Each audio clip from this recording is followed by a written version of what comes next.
తెలంగాణలో ఎమ్మెల్యేల ఫిరాయింపు వ్యవహారంపై హైకోర్టులో కీలక విచారణ జరిగింది. పార్టీ మారిన 10 మంది ఎమ్మెల్యేలపై అనర్హత వేటు వేయాలని బీఆర్ఎస్ ఎమ్మెల్యేలు దాఖలు చేసినటువంటి పిటిషన్పై వాదనలు కొనసాగాయి. ఎమ్మెల్యేలు పార్టీ మారినట్లు ఆధారాలు లేవంటూ గతంలో స్పీకర్ పిటిషన్ను కొట్టివేసిన విషయాన్ని కోర్టు దృష్టికి తీసుకొచ్చారు. మరోవైపు సదరు ఎమ్మెల్యేలు కాంగ్రెస్కు ప్రచారం చేసినటువంటి వీడియోలను దాదాపు బీఆర్ఎస్ ఎమ్మెల్యేల తరపు న్యాయవాదులు హైకోర్టుకు సమర్పించారు. అభివృద్ధి కోసం మాత్రమే కలిసి పనిచేస్తున్నామని ఎమ్మెల్యేలు చెప్తున్నప్పటికీ కూడా ఏఐసీసీ అధికారిక కార్యక్రమాల్లో పాల్గొనడంతో పాటు పార్టీ కండువాలు కప్పుకున్నారని వాదించారు. వాటిని జాతీయ జెండాగా చెబుతున్నారని పేర్కొన్న గండ్ర మోహన్ రావు జాతీయ జెండాలో అశోక చక్రం ఉంటుందని వాదనలు వినిపించారు.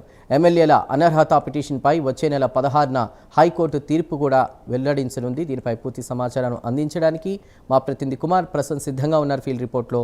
కుమార్. Thank you Chandu. అయితే తెలంగాణలోని ఏదైతే పార్టీ ఫిరాయింపు ఎమ్మెల్యేల కేసుకు సంబంధించి హైకోర్టులో ఈరోజు విచారణ అయితే కొనసాగింది.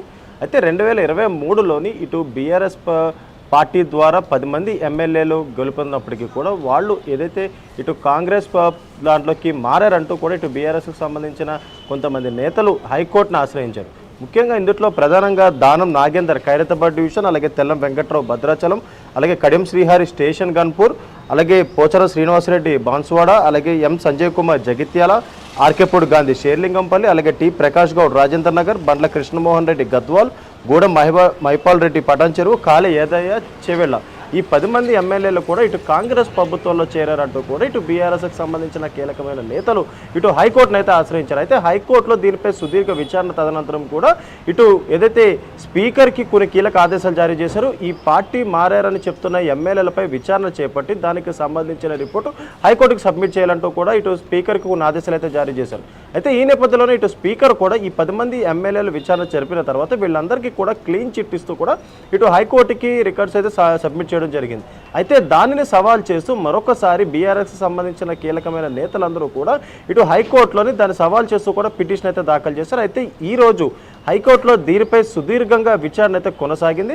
అయితే ముఖ్యంగా ఇటు పిటిషనర్ తరపున న్యాయవాది గండ్ర మోహన్ రావు కూడా వాదనలు వినిపించడం జరిగింది. అలాగే ప్రభుత్వం తరపున న్యాయవాది కూడా వాదనలు వినిపించడం జరిగింది.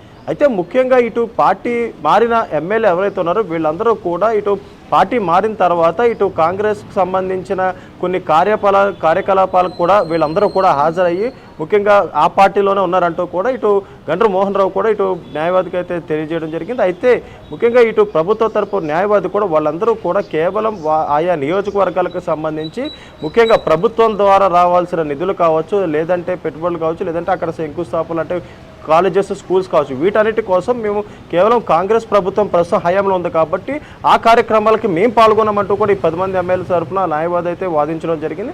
అలాగే మరొక పక్క ఏదైతే కాంగ్రెస్ కండువా వేసుకున్నారంటూ కూడా ఇటు గండ్ర మోహన్ రావు వాదించినప్పటికీ కూడా అది జాతీయ జెండా మేము వేసుకున్నామని వాళ్ళైతే రిప్లై అయితే ఇవ్వడం జరిగింది. అయితే మరొక పక్క దీనికి సంబంధించి అయితే జాతీయ జెండా ఉంటే ఖచ్చితంగా మధ్యలో అశోక చక్రం అయితే ఉండాల్సి ఉంది. కానీ అక్కడ ఎలాంటి అశోక చక్రం లేకుండా ఇటు కాంగ్రెస్కి సంబంధించిన జెండా వాళ్ళైతే వేసుకున్నారంటూ కూడా ఇటు వాదనలు అయితే వాడివేడిగా జరిగాయని చెప్పొచ్చు. అయితే మొత్తానికి ఇరు వర్గాల వాదనలో కూడా విన్న హైకోర్టు ముఖ్యంగా సెప్టెంబర్ 16వ తారీఖుని తీర్పు వెలువడిస్తానంటూ కూడా ప్రస్తుతం తీర్పు రిజర్వ్ అయితే చేయడం జరిగింది.